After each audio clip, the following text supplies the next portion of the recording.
मोहम्मद यासीन।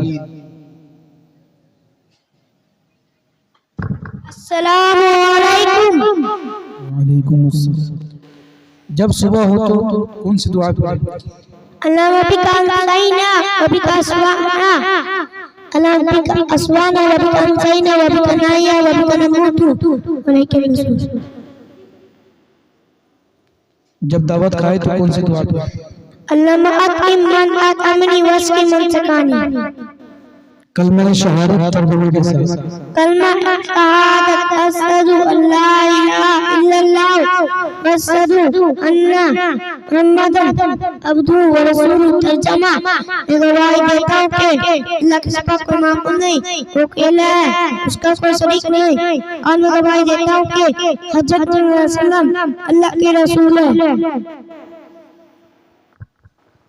माशाअल्लाह। ठीक।